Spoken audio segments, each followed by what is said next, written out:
لوگوں کے اپنے اعمال کے باعث خشکی اور سمندر میں فساد برپا ہو گیا تاکہ انہیں ان کے بعض اعمال کا ذائقہ چکھایا جائے، شاید یہ لوگ باز آ جائیں۔ کہہ دیجئے زمین میں چل پھر کر دیکھ لو گزرے ہوئے لوگوں کا کیا انجام ہوا، ان میں سے اکثر مشرک تھے، لہذا آپ صلی اللہ علیہ وآلہ وسلم اپنا رخ محکم دین کی طرف مرکوز رکھیں قبل اس کے کہ وہ دن آ جائے جس کے اللہ کی طرف سے ٹلنے کی کوئی صورت نہیں ہے۔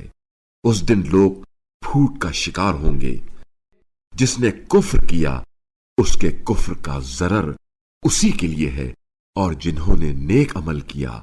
وہ اپنے لیے ہی راہ سدھارتے ہیں، تاکہ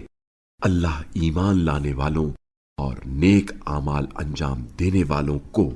اپنے فضل سے جزا دے، بے شک وہ کافروں کو پسند نہیں کرتا۔ اور اس کی نشانیوں میں سے ہے کہ وہ ہواؤں کو بشارت دہندہ بنا کر بھیجتا ہے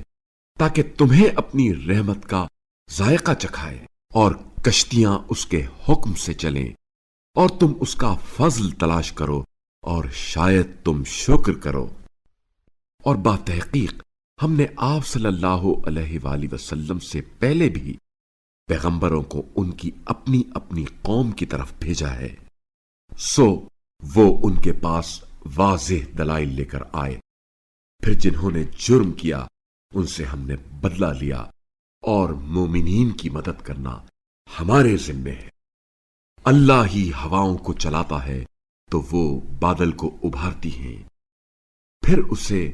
جیسے اللہ چاہتا ہے آسمان پر پھیلاتا ہے، پھر اسے ٹکڑوں کا انبوہ بنا دیتا ہے، پھر آپ صلی اللہ علیہ وآلہ وسلم دیکھتے ہیں کہ اس کے بیچ میں سے بارش نکلنے لگتی ہے، پھر اس بارش کو اپنے بندوں میں سے جس پر وہ چاہتا ہے برسا دیتا ہے تو وہ خوش ہو جاتے ہیں، جبکہ اس بارش کے